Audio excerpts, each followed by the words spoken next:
MS Excel এর ভিতরে যতগুলা ফর্মুলা আছে সবগুলা ফর্মুলার ভিতরে সবচাইতে গুরুত্বপূর্ণ হচ্ছে ইফ, অ্যান্ড এবং অর।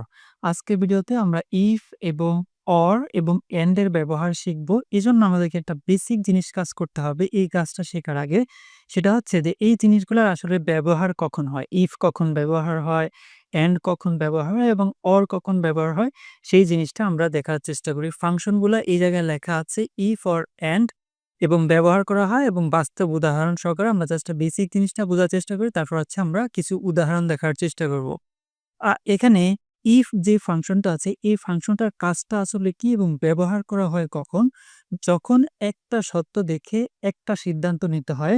যখন অনেকগুলো সত্য থাকে এবং অনেকগুলো সত্য থেকে একটা সত্য দেখে একটাই সিদ্ধান্ত নিতে হয়। উদাহরণস্বরূপ আমরা ধরতে পারি যদি নাম্বার ৪০ বা তার বেশি এখানে গ্রেটার দেন ইকুয়াল ৪০ মানে হচ্ছে ৪০ বা তার বেশি হয় তাহলে পাস আর না হলে ফেল। এখানে ২ টা সিদ্ধান্ত নিবে যে যদি ৪০ হয় অথবা তার বেশি হয় তাহলে পাস অবশ্যই। আর যদি ৩৯ হয়, ৩০ হয়, ৪০ এর কম হয় তাহলে ফেল। এখানে সে একটা সত্য থেকে একটা সিদ্ধান্তই সে নিবে।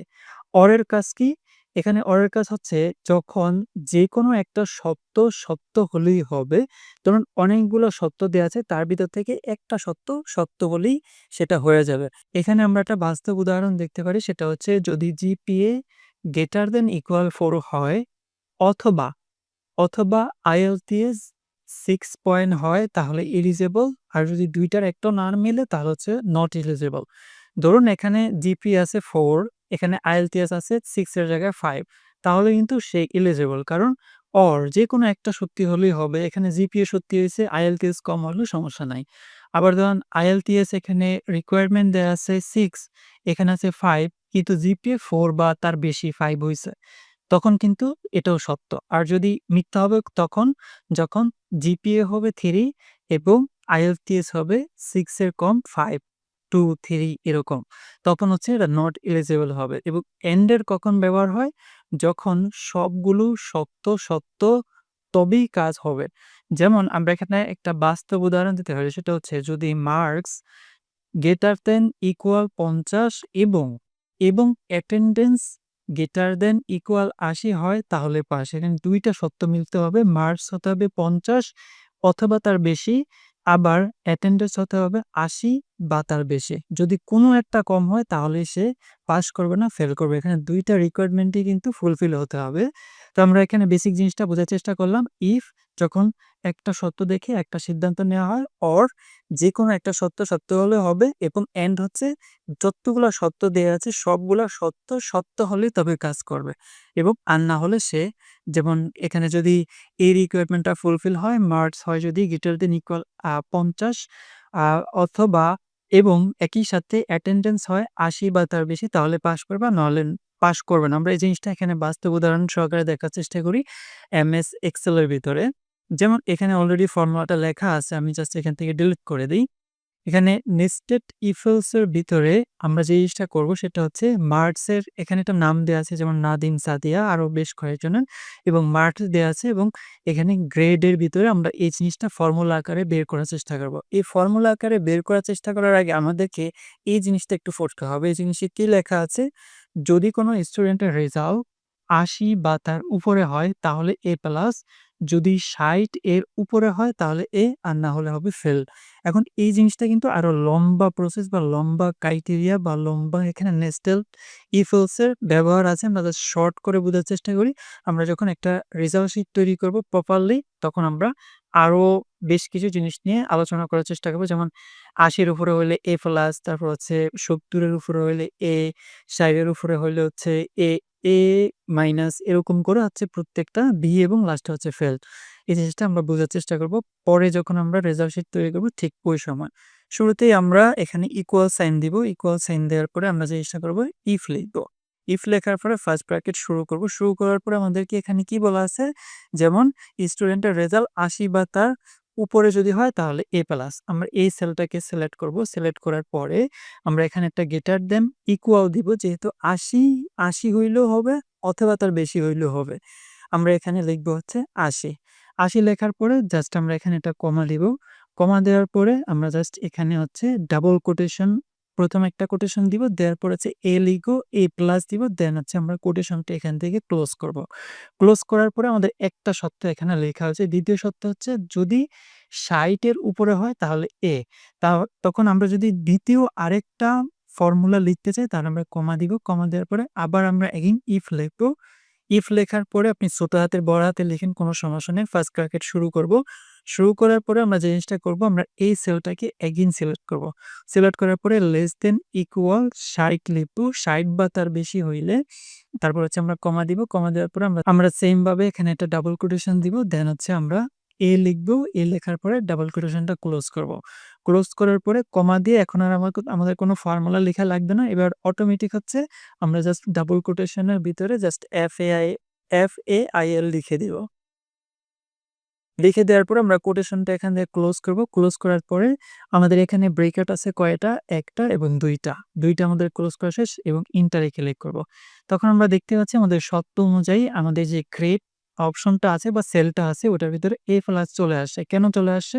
এখানে বলাই আছে ৮০ বা তার যদি উপরে হয় তাহলে A+। এখানে দেখুন ৮৫ আছে, এজন্য হচ্ছে A+ চলে আসে। এখন আমি যেটা করব, এই যে অ্যারো চিহ্নটা আছে, অ্যারো চিহ্নের এখানে আমাদের মাউসের কার্সরটা নিয়ে যাব।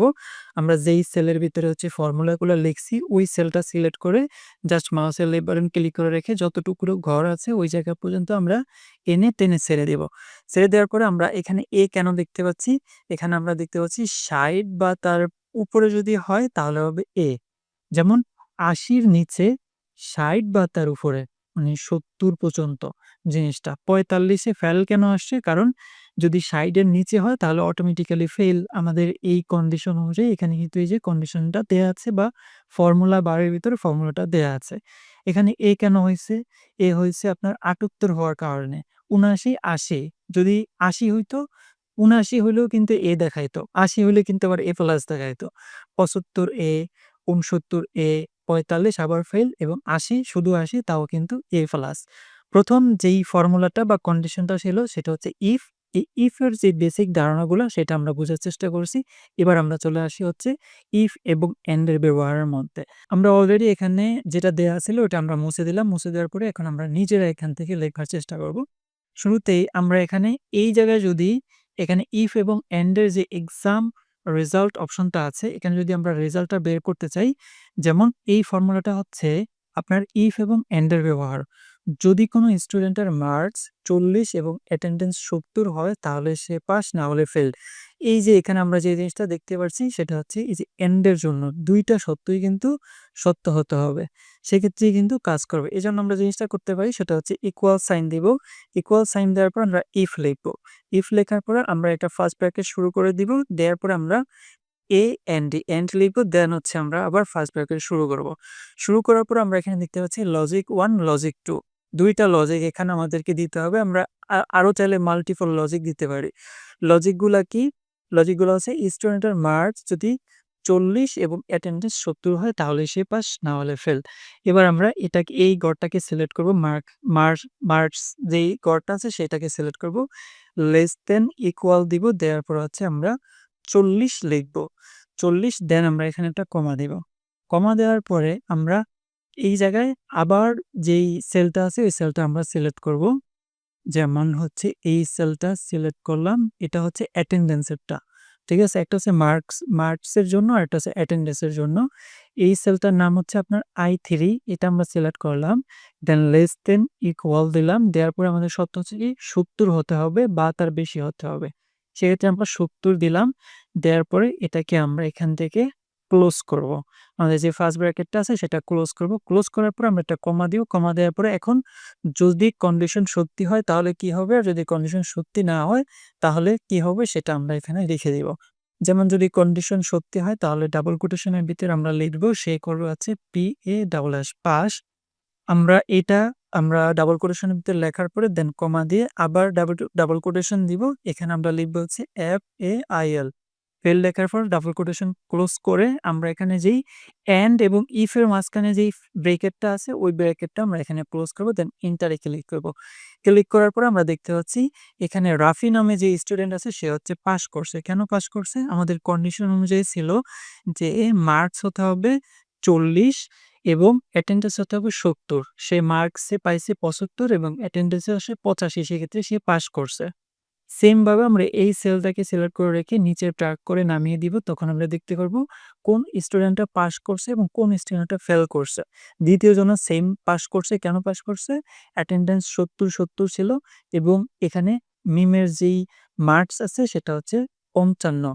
দ্যাট মিনস হচ্ছে ৪০ এর উপরে। এখানে এই যেই স্টুডেন্ট আছে সে কেন ফেল করছে? সে ফেল করছে একটা কন্ডিশন সত্যি হয় নাই। কেন সত্যি হয় নাই? এখানে ৪০ এর কম হইছে, ৩০ হইছে, কিন্তু এখানে আবার ৯০, ৭০ এর বেশি ছিল। তাও কিন্তু সে পাস করে নাই। কেন? আমরা এখানে এন্ড ফর্মুলাটা ব্যবহার করছি এই কারণে।